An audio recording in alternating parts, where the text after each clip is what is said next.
Le modèle français de laïcité ne signifie pas la négation du fait religieux.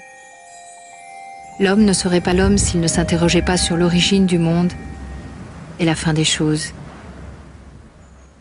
Le don de la vie et l'énigme de la mort, le lien mystérieux de la matière et de l'esprit, la conscience que chacun a de lui-même, comment en rendre compte? Les hommes se posent tous les mêmes questions, mais ils diffèrent sur les voies de la connaissance.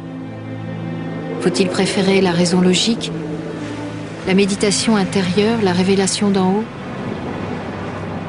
Cette recherche n'est pas seulement individuelle. Les prophètes, les messies, les apôtres ont laissé aux différents peuples de la terre des règles de vie, des articles de foi, la morale issue des livres sacrés quelquefois sévères.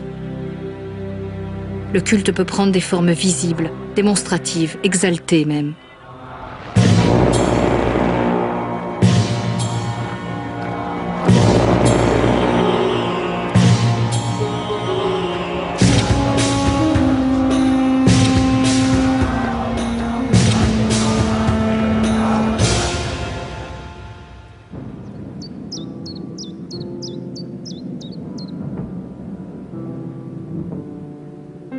Chacun, dans sa courte existence, s'efforce de trouver son chemin. Celui qui croit au ciel voudrait tourner toutes les âmes vers son Dieu. Celui qui n'y croit pas aimerait libérer les hommes de leurs croyances, s'il le faut, malgré eux.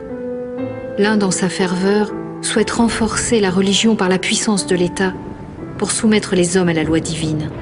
L'autre, dans sa sagesse, demande qu'on distingue le pouvoir politique du pouvoir religieux.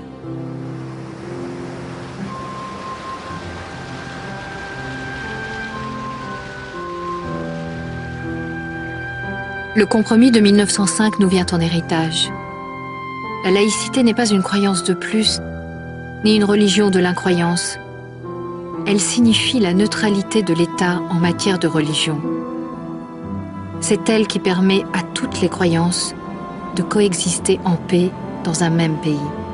Elle garantit à chacun la liberté de croire et celle de ne pas croire, la liberté de pratiquer et celle de ne pas pratiquer.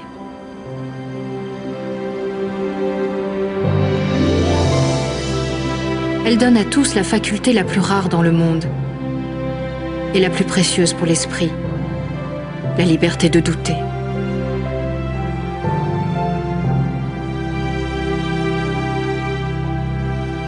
Aujourd'hui comme hier, la laïcité est notre bien commun.